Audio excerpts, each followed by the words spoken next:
the candidates also have to be willing to admit Russia interfered last time. They're interfering this time. Yeah. We know that. Even the Trump administration has to admit that. So the propaganda, the lies, the disinformation, the theft of information, and all of that went on last time is going to be back. And so it's not only the candidates, although they have to be prepared to take it on, but voters need to be aware of all that. Oh, yeah. What advice do you have to the voters? Really pay attention. Don't get fooled by the propaganda. Just because something pops up in your Facebook feed, don't think it's true. I'm really very sad that Facebook has said we're not going to take down false information. Candidates, and particularly Trump, is doing this. You can pay to put lies on Facebook, and that's really slickly produced. People think it's true. Really be skeptical about what's coming in that Facebook feed, or really any kind of social media information that you get, because so much of it is manipulated. You don't know where it's coming from. Oh, okay. So now Hillary has told us not to look at lies on the internet and believe them. So I guess that takes care of that. I mean, look, the whole Russian interference thing, the reason libs talk about this, well, there's a lot of reasons they talk about it so much, but one of them is just that's their psychological fail-safe for why did Trump win the last election? Well, there was interference, Russian interference. I'm not saying it's why Trump won, but I'm not saying it's not. That's what they do. It's childish. And the president understands this, and I know that it has been very troubling for him. This has been very bothersome for the president of the United States. I mean, as it should be. But this is where it is right now. They still talk about this. They have learned no lessons. They are not the least bit chastened after the last time around. They're not chastened after the Russia collusion Mueller probe being a total farce, or impeachment over the Ukraine phone call. I mean, it's just. And they never learn. They've really lost it. I mean, I say it. I've seen it. I've been around it recently. I've had to talk to libs in the media and elsewhere who are completely out of their minds. And this is where it is. But I will say Molly Hemingway is pretty great over on Fox News. Really like her stuff, like her work. And she, I'm just saying, who does she sound like here? Remember, my show came out before this show. I'm not saying that this is other people thought this too, but I'm just saying great minds think alike here. Here's Molly on the whole the lessons of Russian interference as we see it through the lens now of Bloomberg's campaign. Play clip 4. Play clip 4, producer Mark.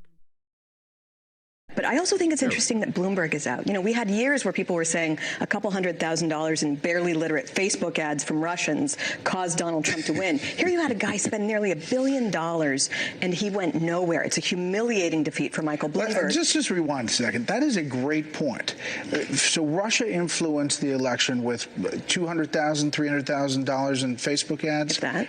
And Mike Bloomberg couldn't get more than 50 delegates with $600 million. And that hurts Bernie Sanders' message, too, because he likes to say the billionaires control everything. Well, here, clearly, Bloomberg having all this money didn't do as much for him as Biden having the media and the establishment behind him did. I would pick media and establishment.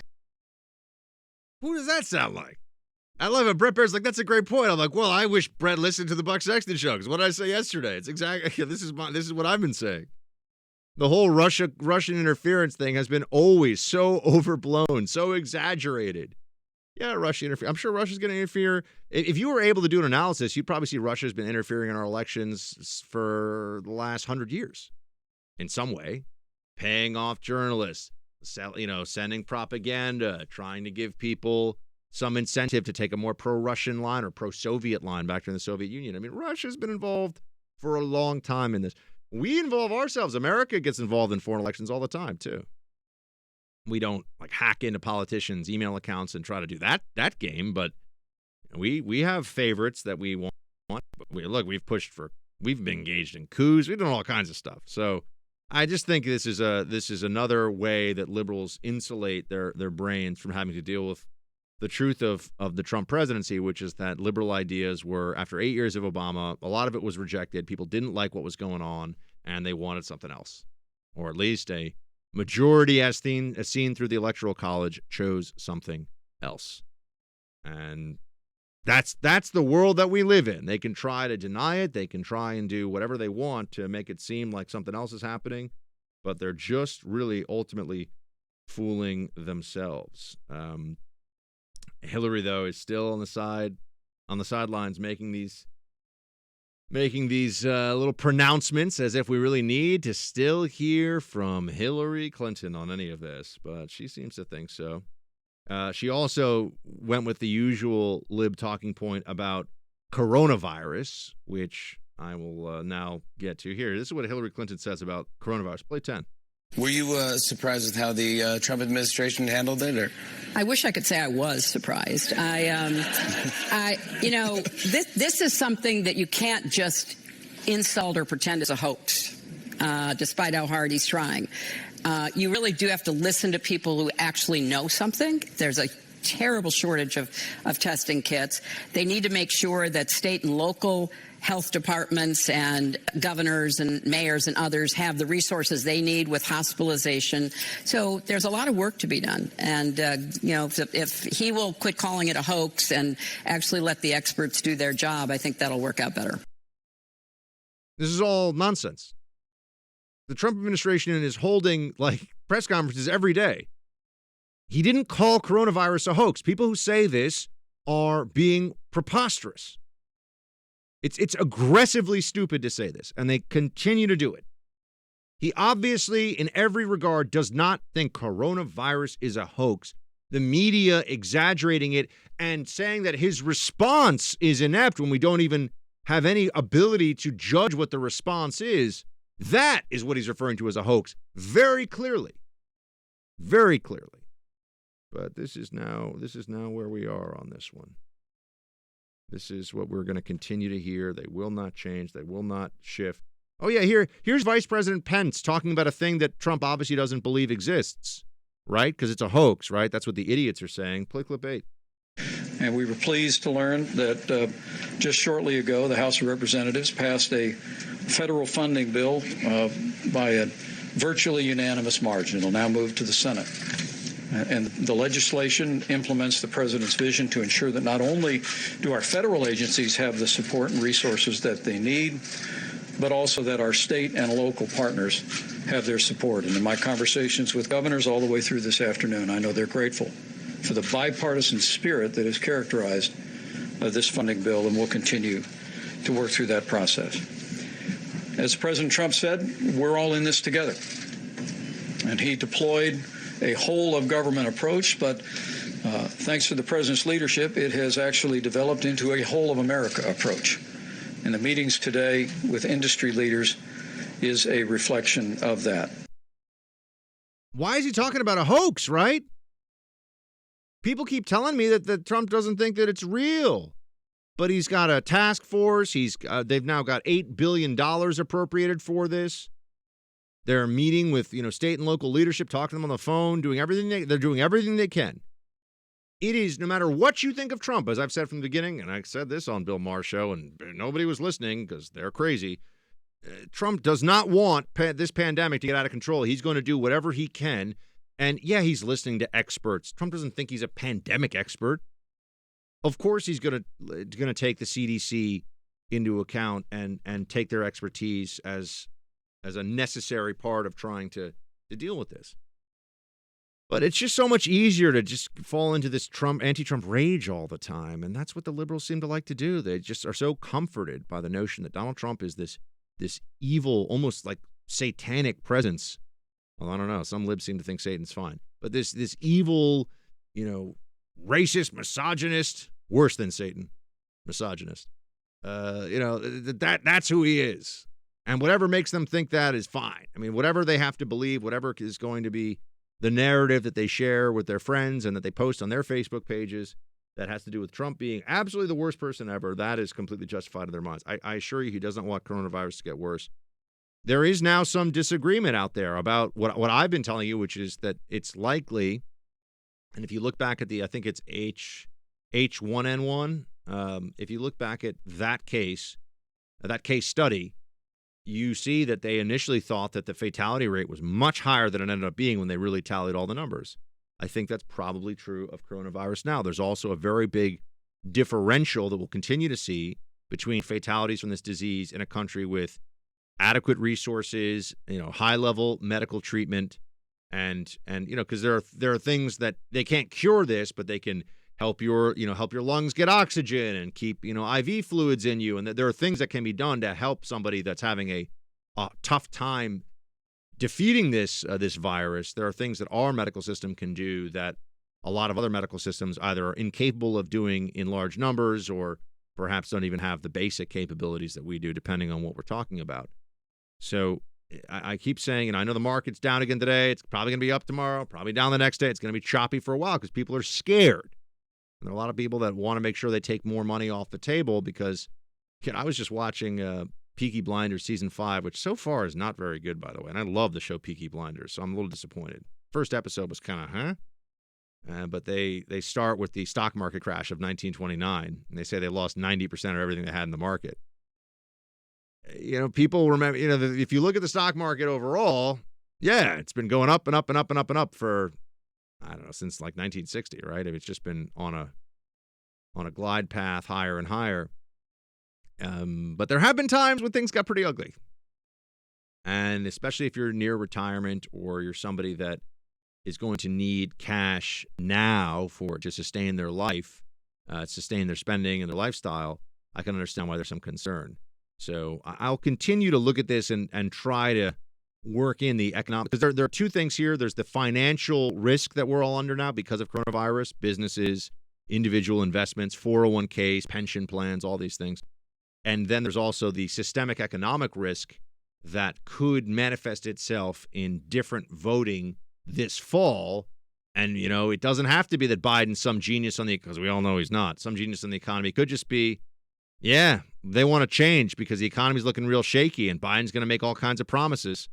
So I've been worried from the very beginning a recession is the one thing that could sink Trump's reelection. Coronavirus could be the spark that leads to that recession.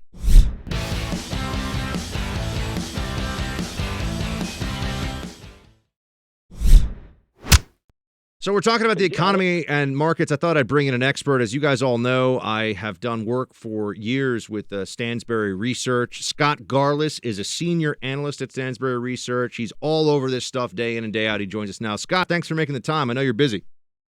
Oh, Buck, I appreciate you having me. All right, so people are worried. Sell off and then big gains. Sell off and then big gains. What do you see happening now in the markets? Is this, I keep telling people, don't panic over Corona. Should they panic over where the market's going? No, they shouldn't. This is typically what happens when volatility spikes. And what we're seeing is the market's worried. Wall Street money managers they're worried about the growth picture. And what they're worried about is the uncertainty. And so their number one job is to protect their clients' assets. So sometimes what you see on Wall Street is when people become uncertain, the first thing they do is they sell first and they ask questions later. So it doesn't mean they're getting rid of everything they own. It just means they're taking a little bit of money off the table, just trying to be safe, just in case. And I think what is going to wind up happening, what comes out of this is if you have a long-term horizon, this is going to create opportunity for you. But in the process, there's volatility, and as volatility spikes higher, that means the market's going to swing around more. So we're going to see days like this. And one of the big things we've seen come out of this is short sellers. Short interest has increased huge. There's a report I was reading earlier that in the last week, short sellers, those are people who sell the market higher and hoping to buy it lower, they've made over $50 billion in revenue just in paper money. So that doesn't mean they've cashed out yet. But in their mark-to-market positions, they're way up right now. So you think that's obviously a pressure, that's a sort of speculative pressure, or speculators' pressure on the market. I wanted to ask you, though, what should people look for? What would make you worry? I mean, we just had the Fed rate cut, and then right afterwards there was a dip in the market, but then it recovered the next day. As you said, it's choppy. What is worrying, or rather, what is a truly worrisome scenario for where the economy and the markets are going this year? A worrisome scenario would be if the economy totally shut down, and that would cause problems in credit markets. Now, could we withstand sort of a short-term blip in terms of the economy shutting down? Sure, we could. It really started to extend and go on for months and months. That would be a big problem, because then if you have people start defaulting on loans, then you have a situation sort of like what happened in the financial crisis, where then it's hard for businesses to get loans, and that has a spiraling effect, and it builds on itself. Right now, it doesn't seem like that's going to happen. It seems like this will, it'll hit the economy, sure, but is it going to last forever? It doesn't seem like it. What do you think about precious metals, by the way? I mean, people always think about safe haven assets in this kind of a period. I know that people used to talk about crypto as a safe haven. Crypto seems like it's, at least the most well-known ones, haven't had some huge rebound during all this uncertainty. If you see a big spike in gold, is that something that people should pay attention to? No, I think what's going on there, too, you got to remember the Fed's cutting rates, so the dollar's worth less, right? So if that happens, it takes more dollars to buy less gold. And it's yes, safe haven assets, they should always be a part of your portfolio. They shouldn't be your entire portfolio. But they're going to happen. They're going to spike in times like these. It's pretty normal. And what's that? I was going to say, well, what is a true, when the markets do what, or how will we know that obviously a lot of this is coronavirus. How much of this, though, do you think was actually Bernie Sanders as a socialist possibly being the Democrat frontrunner? Do you think that was affecting the way that the markets were reacting to? 100%. That has a compounding effect. And I think you saw that with the Super Tuesday results yesterday. It now looks like Biden's gotten all the momentum back. And the way the markets are looking at Bernie Sanders is he is a big unknown, and they're worried about some of the policies he would institute in terms of regulation, in terms of taxes. How is he going to pay for his Medicare for All plan? And he's short on specifics on that. And they're thinking those things will happen. And if taxes go up and regulation goes up, they're worried that that's going to mean less business is going to get done. There's going to be less spending. Biden is looked at as more of the status quo. So, yes, is he going to have different policies than Trump? Sure he is. But it's going to be better for the market in general. And that's why we saw the rebound. And until we have something decisive from the Democratic Party in terms of who their candidate's going to be, we're going to see some of these swings off of that as well. And what does it look like when we're out of, we've only got about a minute here, Scott, but what does it look like when we're out of the woods, so to speak? When we're out of the woods, those are going to be the days when we see negative news and the market has no problem digesting that and just continues to go up. All right. That's going to be when we're out of the woods. All right. Scott Garlis, everybody, senior analyst at Stansberry Research. You can go to stansberryresearch.com. I've worked closely with those guys for years. Scott, thank you so much for your time. Buck, really appreciate it. Have a great day. See, guys, I think we're going to be okay. I keep saying it. Every day I come to work now, there's more and more people I see with masks walking around on the streets and everything. The masks don't save you, by the way. It's not worth anyone's time. If you're not sick, there's no reason for you to have a mask on. But, I think we're going to be okay. I don't want to be overly optimistic. I feel like we'll push through this and we'll be all right. And yet there's such an incentive for two reasons in the media. One is just the fear factor, which gets people to tune in, which spikes ratings. And then also anything bad for the country right now is bad for Trump in their minds. It's an election year. And so there's a media incentive to focus on the negative.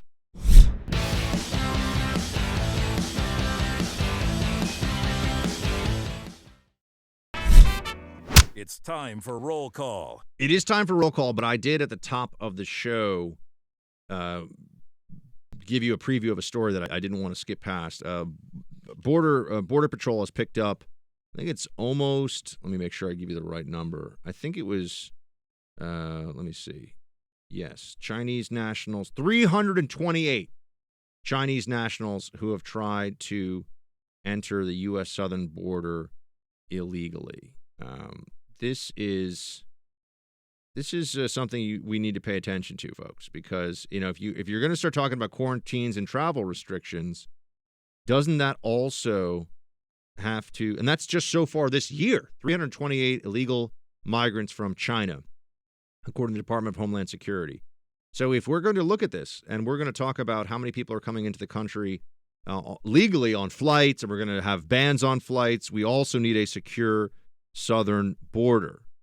All right. And, when you imagine right now, if a flight arrived from Wuhan, China with 300 people on it, and they were just completely unscreened, let go in the United States. I think people would have concerns about that right now, right? Well, we've had 300 people in this year, and coronavirus, as we know, hit in December, so it was already out there.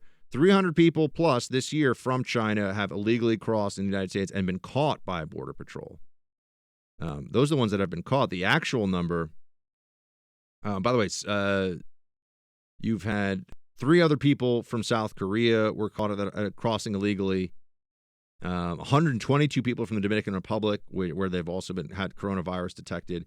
So, a secure southern border is not just some Trump talking point. It matters. It's about our safety. All right, there are real reasons for this. And I didn't want to leave that story and not actually give you the so what on it. All right, roll call. Facebook.com/Buck Sexton. And we shall get to it. Patricia. Hey, Buck, I've been standing in line for an hour and a half to vote and estimating at least another 2 hours before I can actually cast my vote. I find it appropriate to write you in light of your experience in the Bill Maher show as I listen to your podcast. California has spent about $30 million on these new machines, and this is the worst election system and the most time by far I've had to wait in line on any election in 30 years.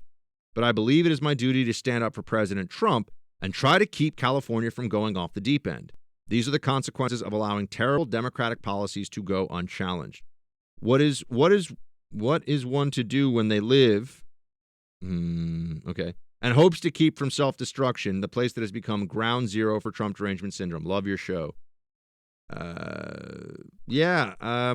Patricia, I don't know what to do about saving California. It might be beyond political salvation at this point. And thank you so much for writing in. It's such a poorly managed state. It should be in such better shape than it is, but it has so much in the way of natural resources. California is kind of like as a state, it's almost like a trust fund brat. You get these people who, as adults, they've inherited all this money and they want to tell everybody how they've made awesome decisions. Look at all the money they have, and some of them do make good decisions. Some of them become very prominent politicians, but also some of them make terrible decisions. But they say, "Well, I'm still rich and I still have money." Well, yeah, it's because you started off with that. How are you doing with what you have? Are you running out? And it can take time to run out. Are your bad decisions heading in that direction? That's kind of California is like a trust fund brat state because it has so much natural beauty, natural resources. There's so much about perfect weather. There's a lot about that place to admire and is desirable. But the way that it's being run as a state is just nuts. Steve, hey, Buck. I've been a Freedom Hut believer of what you've been putting down since the days of Real News and GBTV. Well, thank you so much, Steve. Just listening to yesterday's podcast, waiting for spring to arrive here in New Hampshire, and I had a thought on the burn. Do you think at age 78, being used as a pawn by the Democrats for years, and the fact that he's always been an independent, that the burn would have the guts to run as an independent? Just thinking with the DNC making deals to get Buttigieg, Klobuchar, and Bader to foist their support onto Biden on the eve of Super Tuesday, the burn has been screwed over once again. Anyway, just a thought. Shields high, Buck. Nah, Steve, I think Bernie knows. Why run as an independent? 100% just going to be a spoiler if he does that. There's no way he's going to win as an independent. It's just the math doesn't work. So then you have to get to, okay, well, why then would you do that? And it would just be out of spite to take down Biden as a Democrat candidate. And the Democrat apparatus is still powerful and influential enough that you really don't want to be that guy. So I be honest, I do not see that happening. Scott. Hey, Buck, been following you since the Blaze days. Now I download your podcast every day. You make more sense than others. Love your impersonations of Bernie and Bloomberg. Shields high. Thank you, Scott. High five. Good things. Appreciate it. Amy writes, I absolutely love you and producer Mark. Y'all cracked me up, and I love your imitations. Thank you, Amy. Maybe producer Mark's going to do some imitations someday, Producer Mark, do you have any impersonations you're working on? I'm working on a great Buck Sexton one. I could see that's coming along. We might have to get you a wig. You have very short hair. I do. So that's going to throw Soon people enough. off. If I work here long enough, I'll have no hair. Yeah, well, yeah. But, we got to get you like a pat. The little piece that goes on the head of the Lego character? Yeah, like a toupee kind of deal. Yeah, like we got to get you like one of that. But it'd be like Lego. If we got a Lego man hairpiece for you, I think your Buck impersonation would go up a few notches. Now, would it be actual Lego? Like, where would it? Yeah, it'd be like the plastic Lego piece. It'd have to be like human size though for you. Obviously. Yeah, but like, how would it stay on my head? We'd figure it out. All right. We have because I don't have like a Lego. No, there's no little hole in the top of your skull. Yeah. That's true. Yeah. But I assume they would leave that out, and maybe it would just be some double-sided tape or something. That's actually what I used at my wedding to keep the yarmulke on my head. Oh, really? Yeah. Well, and it stayed on. So It there did. we go. Yeah. There we go. Diane. Hey, Buck, regarding boomers who put off retirement, I'm a boomer, and I've decided to retire at 70 because I have a desk job that I enjoy. I think the retirement age should be raised to 70 anyway. The average lifespan of Americans has risen. With all the advances in healthcare, there's no need to retire early. So unless you have a physically demanding job. Anyway, my 2 cents. Keep up the great work. Shields high. Diane, I think you're right. I mean, I think the retirement age, for a lot of reasons, should be raised. I think that I'm pretty sure here in New York at the NYPD, the police department for the city of New York, I'm pretty sure that you can retire with full pension and benefits after 20 years, no matter how old you are. I think that's true. And I was never uniformed officer, so I don't really know that much about the pensions. But I think what that means is that if you were to join at, like, say, age 20 or I don't know if you have to have a bachelor's degree to be NYPD. I forget now. I don't think you do. I think you just need a high school diploma. So if you join the NYPD at age, let's say, 19 or 20, I think you can retire with full pension and benefits by in your 40s. Yeah. There are guys who do that. I don't know how old my uncle was when he retired, but it was 2001. And he's in his 60s now? Yeah. You can retire full pension and benefits in your 40s. I got to say, that's a pretty sweet gig. Those guys usually get like security and consulting gigs afterwards if they've had a pretty distinguished career in the NYPD. You know, they could do pretty well. To be fair, they are taking bullets in certain. No, dude, I mean, of course, I'm not saying that. I'm just saying it's a pretty sweet setup. But you have to put your life on the line for 20 years. Well, you got to put your life on the line, but even beyond that, you also got to be like standing on a freezing cold street corner. Yes. You got to keep your hat on. You have to be in good shape. You have to be in reasonable shape. Do you?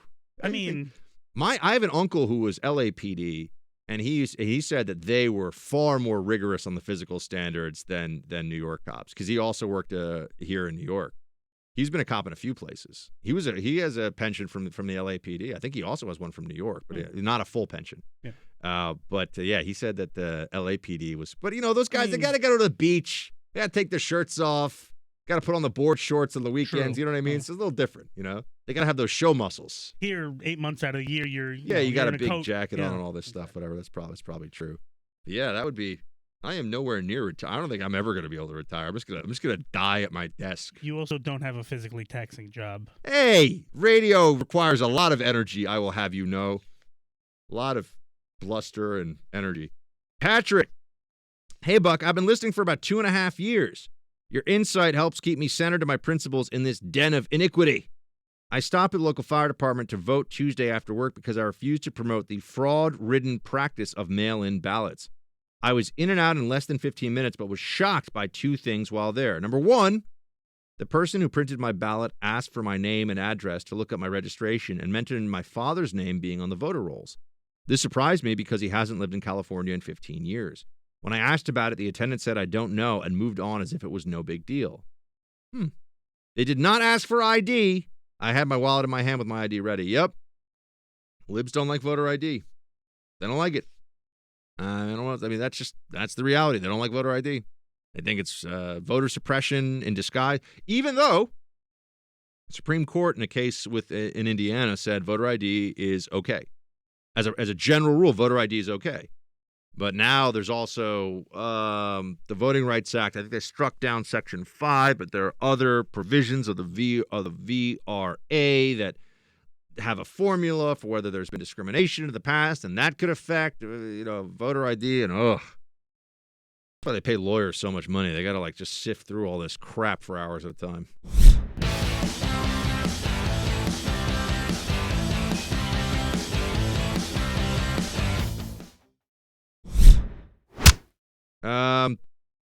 Brian, love points on etiquette when in public. On device etiquette, rather. People are so rude. Yeah, you're telling me, Brian. I've got 2 boys, 3 and 6. If my wife and I go out to eat dinner with them, I'm guilty of putting a screen in front of them. But my boys know I have zero tolerance policy for having volume on, as neither I nor any patrons around me should have to listen to Baby Shark, da-da-da-da-da-da, Baby Shark. That was for producer Mark. I also recognize I only have a 47-minute window to sit my kids down, feed them, and maybe have enough time for a quick bite, drink, and conversation with my wife. After that, my kids are in the red. We have to go. No, Brian, responsible parents are just that, responsible parents. And respectful parents of the people around them, that's no problem at all. It's the people who think that they don't even think. I know what you think you're gonna do. Don't even try. What do you think I'm gonna do? Don't even. You're gonna start playing some whistle nonsense No, over there. I I'm wasn't gonna going flip to. this table. I wasn't going to. Take a flamethrower to this place. I was going to add to the conversation. Oh, what are you were gonna add to the done. conversation? Go ahead. I don't even remember what the conversation was about now. I was just being yelled at. Threw you off, Pacino Oh, yes, style. now I do. What? It's not kids that are the problem. It's parents. Oh, yeah, for sure. Yeah, of course. Well, it's also like the adults. I'm talking, when I'm complaining on the subway stuff, that's adults. Oh, yeah. Who sit there who are like, I'm watching my TikTok. Everyone loves TikTok now. The TikTok I don't even know video. what it is. You're the young, cool person in feel this like room. I'm You're supposed to ancient. know this stuff. Is it just like Vine? You got to, it's like Chinese Vine. I mean, it's from China. It's a Chinese company. So, yeah, it's like Chinese so Vine. Why did they get rid of Vine? I don't know. This one's cool. Oh. Yeah. Okay. So you're our youth and coolness expert. I am. So this is where Bruce and Marcus are in-house pop culture correspondent. So yeah, you got to figure out what's going on. Ask Ariel, she'll know. Yeah, my wife She'll will ask her, definitely and she'll know. ask the girls, and you guys will know. Yeah. But yeah, in the meantime, I just need people to stop thinking they can watch videos with the volume blasting in public places, and that's okay. It is not okay. They should put up signs about that.